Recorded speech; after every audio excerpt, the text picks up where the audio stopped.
여러분 안녕하세요. 말씀 묵상입니다. 우리는 찰스 스펄전 목사님의 설교를 통해서 마태복음 21장 28절로 32절의 말씀을 공공연히 불순종하는 자들과 명목상의 신앙인들이라는 제목으로 읽고 묵상하고 있습니다. 먼저 본문의 말씀을 읽겠습니다. 그러나 너희 생각에는 어떠하냐? 어떤 사람에게 두 아들이 있는데 맏아들에게 가서 이르되 예, 오늘 포도원에 가서 일하라 하니 대답하여 이르되 아버지 가겠나이다 하더니 가지 아니하고 둘째 아들에게 가서 또 그와 같이 말하니 대답하여 이르되 실소이다 하였다가 그 후에 뉘우치고 갔으니 그 둘 중에 누가 아버지의 뜻대로 하였느냐? 이르되 둘째 아들이니이다. 예수께서 그들에게 이르시되 내가 진실로 너희에게 이르노니 세리들과 창녀들이 너희보다 먼저 하나님의 나라에 들어가리라. 요한이 의의 도로 너희에게 왔거늘 너희는 그를 믿지 아니하였으되 세리와 창녀는 믿었으며 너희는 이것을 보고도 끝내 뉘우쳐 믿지 아니하였도다. 아멘. 자, 우리가 바로 앞선 시간에서는 서론과 첫 번째 요점의 일부분을 우리가 보았습니다. 스펄전 목사님은 서론에서 여러분이 믿음에 있는지 스스로 시험하라고 권면을 했죠. 자, 그러면서 공공연히 하나님께 불순종하는 이들에 대해서 먼저 첫 번째 요점으로 살펴보기 시작했습니다. 바로 가지 않겠다고 말한 아들이었죠. 자, 그것은 곧 나는 하나님을 섬기지 않겠다고 정직하게 그렇게 말하는 사람들을 비유한 것입니다. 자, 여기서 스펄전 목사님은 그렇게 정직하게 말하는 자들을 향해서 몸소리치게 만드는 정직성이다라는 표현을 했습니다. 자, 그러면서 그 신념과 취향과 기호가 바뀌지 않는다면 하나님 나라에 들어가지 못할 것이라고 권면을 했습니다. 자, 계속되는 내용을 읽고 묵상하도록 하겠습니다. 자, 또 여러분은 이렇게 말하였습니다. 나는 하나님을 섬기지 않겠다. 그리고 이 순간까지 여러분은 그렇게 말한 것을 뉘우칠 마음을 전혀 갖지 않았습니다. 죄의 방식들이 여러분들에게는 아주 달콤하고 여러분의 마음이 반역하는 일에 확고하기 때문입니다. 성령께서 우리 중 어떤 이들 속에 일으키신 죄책감을 느낀 적이 없습니다. 만약 그러한 것을 느꼈으면 아마 나는 하나님을 섬기지 않겠다는 그 완고한 고집이 금방 흔들렸을 것입니다. 만일 하나님의 은혜의 능력, 하나님의 능하신 은혜가 여러분을 붙잡기만 하면 나는 이것을 혹은 저것을 믿지 않는다라는 말을 더 이상 하지 않을 것입니다. 여러분이 멸시하는 자들 중 어떤 이처럼 두려워 떨면서 내가 어떻게 해야 구원을 얻으리까라고 소리치게 될 것이기 때문입니다. 지금까지 여러분은 그러한 능력을 경험한 적이 없었습니다. 그러니 여러분이 그것을 인정하지 않는 것이 당연한 일입니다. 정직한 증인의 증거를 여러분이 무겁게 들어야 하는데도 말입니다. 여러분은 실생활에서 그리고 지성적인 면에서도 공공연하게 그리스도인이 아닙니다.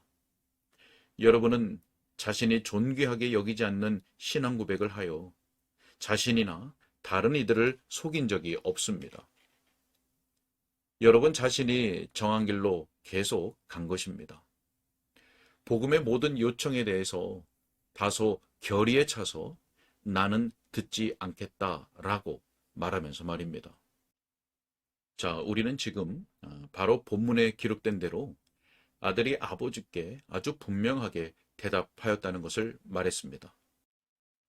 그러나 그 대답은 순전한 것도 아니고 아버지가 기대할 만한 것도 아니었습니다.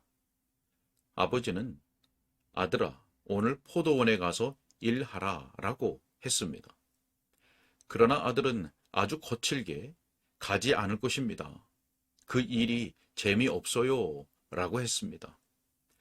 어떤 변명이나 이유나 구실을 전혀 대지도 않고 아들은 나가버렸습니다. 정말 그래서는 안 되는 것입니다. 친구 여러분, 그동안 여러분은 너무 급하게 구는 바람에 부당한 일을 했을 수 있습니다. 여러분은 하나님과 하나님의 복음이 마땅히 받아야 하는 존중을 보이기를 거절하지 않았습니까? 여러분은 아주 분명하게 말하였고, 그러면서도 여러분에게서 마땅히 더 나은 것을 받으셔야 했던 하나님께 아주 거칠게 말하였습니다. 여러분은 주 예수님께서 주장하시는 말씀을 정당하게 깊이 생각해 보았습니까? 복음을 정말로 가치 없는 것으로 조롱하면서 거부하지 않았습니까? 하나님과 여러분 영혼 사이의 문제들을 똑바로 보기를 두려워하지 않았습니까? 많은 사람들이 그러한 경우일 것이라고 믿습니다. 저는 런던에 있는 수많은 사람들의 경우가 그러하다고 믿습니다. 그들은 발을 구르면서 다시는 당신의 종교를 내게 말하지 말아요. 나는 결심했어요. 마음의 결심을 바꾸지 않을 것입니다. 나는 당신의 종교를 싫어해요. 그것에 대해서 듣고 싶은 생각이 없어요. 라고 말하였습니다. 그들 마음의 깊은 곳에서 그들 자신에게 그렇게 하는 것은 우리 자신이나 하나님께 정당하게 하는 것이 아니라는 세미한 소리가 전혀 들리지 않았을까요? 정말 그러한 것이 생각해 보지도 않고 금방 결정할 사항인가요?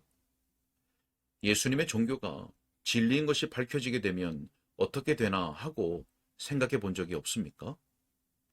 예수님을 멸시하는 자들의 운명은 어떻게 될까요?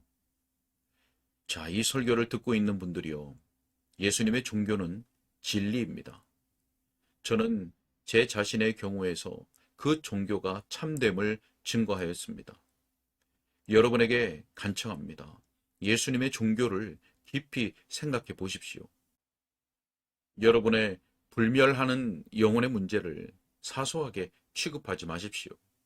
그래서 우리 주 하나님께서 너희는 자기의 행위를 살필지니라 라고 하셨던 것입니다. 자, 이제는 공공연히 믿지 않는 자로 자처하는 사람의 실제 상태가 어떤 것인지 말씀드릴 차례입니다. 여러분은 지금까지 자신의 정직성을 꽤나 자랑스럽게 생각해 왔습니다. 그러면서 믿음을 고백하는 어떤 이들을 내려다보면서 나는 그들처럼 외식하지 않아요. 나는 정직합니다. 예, 정직해요. 라고 말하였습니다. 친구요, 만일 그대가 그러한 이들을 보고 비웃을 좋은 기회를 얻을 수 있거든 그렇게 해보세요. 어떤 방도로든지 풍선을 바늘로 찔러서 그 속에 들어있는 바람을 빼듯이 외식하는 이들의 부푼 것을 빼낼 수 있다면 그렇게 해보세요. 저는 제 나름대로 그렇게 해보려고 하는데 여러분도 그같이 해보기를 바랍니다. 여러분과 저는 이 점에서 뜻이 맞는다고 생각합니다. 즉, 거짓과 외식적인 가짜를 정말 싫어한다는 것입니다. 그러나 여러분이 머리를 쳐들기 시작하고 자신이 아무런 신앙을 고백하지 않고 있다는 이유 한 가지만으로 자신이 매우 우월한 사람이라고 생각하면 저는 여러분으로 하여금 다음과 같은 것을 생각하여 보라고 말씀드리는 바입니다. 도둑이 자기가 정직하다고 떠벌리지 않는다고 해서 그것이 그에게 전혀 명예가 되지 않습니다. 그리고 자기가 진리를 말한다고 고백하지 않는다는 것이 사람에게 지극히 명예로운 일이라고 생각하지 말아야 합니다. 자신이 정직하다고 스스로 공언하지 않는다 해도 그 사람은 도둑이고 자기는 진리를 주장하지 않는다고 자랑하는 이는 잘 알려진 거짓말쟁이입니다. 그래서 이쪽 뿔은 피하지만 다른 쪽 뿔에 찔리게 됩니다. 그러니 여러분은 뻔뻔스럽게 하나님을 무시한다고 공언하는 자가 되는 것입니다. 큰 구원을 드러내놓고 멸시하는 이가 되었고 하나님의 그리스도를 전혀 믿지 않는 이로 온전히 알려진 셈입니다. 여러분의 경우에는 마지막 그 큰 날에 여러분이 정말 하나님의 원수인지 아닌지 알아내기 위해서 증언할 사람이 전혀 필요하지 않을 것입니다. 그날에 일어서되 지금과 같이 담대하게 일어서지는 못할 것입니다. 하늘이 광채로 눈이 부시고 땅이 그 앞에 녹아버리고 크고 흰 구름이 온 시야를 가릴 것이며 큰 재판장의 눈이 불꽃같이 이글거릴 것입니다. 그러면 복음을 전하는 보잘것없는 설교자 앞에서 뽐내었던 용기는 어디로 가버리고 전혀 다른 모습으로 주님 앞에 일어서게 될 것입니다. 믿음이 없는 자들이여, 그대들은 자신들이 한 말로 인하여 정죄함을 받을 것입니다. 자, 그럼에도 제가 여기에 선 것은 여러분의 죄를 말하기 위함이 아닙니다. 여러분이 죄에서 피하는 것을 도와주기 위함입니다. 이 점은 이만큼 말할 필요가 있습니다. 그러나 지금은 훨씬 더 즐거운 것을 살펴보도록 하겠습니다. 저는 오늘 여러분 중에 어떤 이들이 본문에 있는 그 후에라는 작은 어구가 의미하는 말을 귀담아 듣기를 바랍니다. 이들은 처음에 가지 않겠습니다 라고 말했습니다. 그러나 그 후에 뉘우치고 갔으니, 자, 이것은 돌아서는 것이 없이 길게 뻗은 길이 아닙니다. 이제 우리가 돌아설 지점에 왔다는 것을 믿습니다. 여러분은 회개할 여지가 있습니다. 비록 여러분이 지금까지 술고래였거나 하나님의 이름으로 욕하는 자였거나 방종하던 삶을 살아왔더라도 죽음이 아직 여러분의 몫으로 던져지지 않았습니다. 그러니 변화가 있을 수 있습니다. 하나님께서 은혜를 주셔서 사람들이 여러분에 대해서 그가 그 후에 뉘우치고 마음을 바꾸었다, 예수님을 믿었고 주님의 말씀에 순종하였다, 그리고 갔다 라고 말할 때가 오게 하시기를 원합니다. 아마 비유에 나오는 아들은 그 일에 대해서 조용히 좀 더 생각하였던 것입니다. 그리고 자신에게 말하였습니다. 그 문제를 생각해 보자. 많은 경우에 다시 한번 생각해 보는 것이 좋지. 내가 선하신 아버지께 불손하게 굴고 퉁명스럽게 대꾸하였구나. 정말 아버지를 슬프게 한 것이 송구스럽다. 아버지를 슬프게 했는데 이제 마음을 바꿔야겠다. 아버지께 안 가겠습니다 라고 했는데 아버지께서 명하시는 일에 대해서 생각해 보지도 않고서 그렇게 했었구나. 만일 내가 아버지의 포도원에 가서 일한다면 그것이 나 자신을 위해서 일하는 것임을 잊어버렸네. 내가 아버지의 아들이요, 아버지께서 가지신 모든 것이 내 것인데 어떻게 내게 그렇게 큰 유익이 되는 것을 거절하는 미련한 짓을 했을까?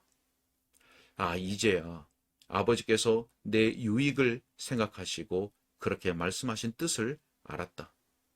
아버지께서 명하신 대로 해야겠다.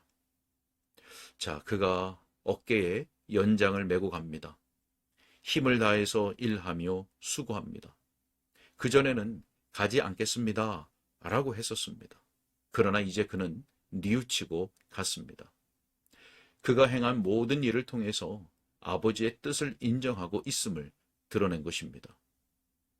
자, 이곳에 있는 모든 사람들이 오늘 내가 말한 것을 취소하겠습니다. 내 아버지께 가서 아버지의 명하신 대로 하겠습니다. 제가 아버지의 애정 어린 마음을 근심시키지 않을 것입니다. 제 영혼의 최고의 유익을 얻을 기회를 잃지 않겠습니다. 복음의 명령을 순종하겠습니다 라고 말씀드리겠다고 고백하는 일이 일어나기를 바랍니다. 제 앞에 그러한 이가 있다고 생각하고 그 사람에게 말씀드립니다. 아마 그 사람은 가지 않겠습니다 라고 말하였을 것입니다. 복음이 무엇인지 진정으로 알지 못하였기 때문입니다. 정말이지 구원의 길이 무엇인지 제대로 아는 이들이 얼마나 적습니까? 교회는 다니고 있고 예배에 참석하지만 아직도 죄인을 용서하시는 하나님의 계획을 배운 적이 없습니다. 여러분은 구원의 계획을 알지 못합니까? 그것을 듣고 그에 따라서 사시기 바랍니다. 여러분은 하나님을 거슬러 범죄하였습니다. 하나님께서는 반드시 죄를 심판하십니다. 죄는 반드시 심판받아야 한다는 것이 정해진 율법의 원리입니다. 그러면 하나님께서 여러분에게 어떻게 긍휼을 베푸실 수 있습니까? 오직 이 한 가지 방식으로만 하실 수 있습니다. 예수 그리스도께서 하늘로부터 오시어 그를 믿는 모든 이 대신에 고난을 받으셨습니다. 사람들이 마땅히 당해야 할 고난을 받으셨습니다. 그래서 하나님의 사랑하시는 아들의 공로를 통해서 죄인 중 괴수라도 용서하시면서 동시에 여전히 하나님께서 의로우실 수 있습니다. 여러분, 빚진 자들이여, 만일 그대들이 주님을 믿는 자라면 그리스도께서 여러분을 대신하여 값을 지불하셨습니다. 만일 그대들이 와서 예수님을 의지하되 정말 예수님만 의뢰한다면 하나님께서는 여러분의 죄 때문에 여러분을 심판하지 않으실 것입니다. 여러분의 죄 때문에 예수님께 형벌을 내리셨습니다. 만일 하나님께서 그리스도를 벌하시고 나서 여러분을 또 벌하시면 그것은 공의의 하나님다운 처사가 아닙니다. 그것은 마치 채무 보증인에게 가서 빚을 받고 또 빚진 자한테 가서 빚을 갚으라고 졸라대는 것이나 같은 일입니다. 오늘은 여기까지 읽겠습니다. 네, 나는 믿지 않겠어 라고 말하는 자들에게 하나님의 은혜의 능력이 있었다면 그들은 내가 어떻게 해야 구원을 얻으리까 라고 소리쳤을 것이라고 스펄전 목사님은 설교했습니다. 공공연히 믿지 않는 자로 자처하는 사람들은 자신이 한 말로 인해서 정죄함을 받을 것입니다. 자, 스펄전 목사님은 그 후에 뉘우치고 갔으니 라는 말씀에 주목하면서 고변했습니다. 믿지 않겠다고 말하던 자들에게서 복음의 명령을 순종하겠습니다 라는 고백이 일어나기를 간절히 소원하며 권면했던 것이죠. 자, 여러분, 그리스도께서 우리를 대신하여 값을 지불하셨습니다. 우리의 죄값에 대한 보증이 되신 것이죠. 그리스도께 나아가 의지하고 의탁하는 길 외에는 다른 구원의 길은 없습니다. 성령께서 우리의 심령에 각성과 갱신의 은혜를 주시기를 간절히 소원합니다. 기도하겠습니다. 긍휼과 자비가 한이 없으신 하나님 아버지, 오늘도 복음이 우리에게 들려지게 하신 것을 감사합니다. 하나님, 성령으로 우리 모두의 심령에 역사하여 주셔서 필요를 따라 각성의 은혜와 또한 갱신되는 은혜를 허락하여 주옵소서. 그래서 구원의 은혜가 경험되게 하여 주시고 나는 믿지 않아 라고 말하던 자들이 이제는 내가 복음의 명령에 순종하겠다고 하는 복된 결의가 일어날 수 있도록 그 마음에 역사하여 주옵소서. 하나님, 구원의 은혜가 있는 자들에게도 역사하여 주셔서 주의 계명에 더욱 기꺼이 즐거이 헌신하며 순종하는 복된 은혜가 있게 하여 주옵소서. 주님 께 부탁하옵고 예수님의 이름으로 기도하옵나이다. 아멘.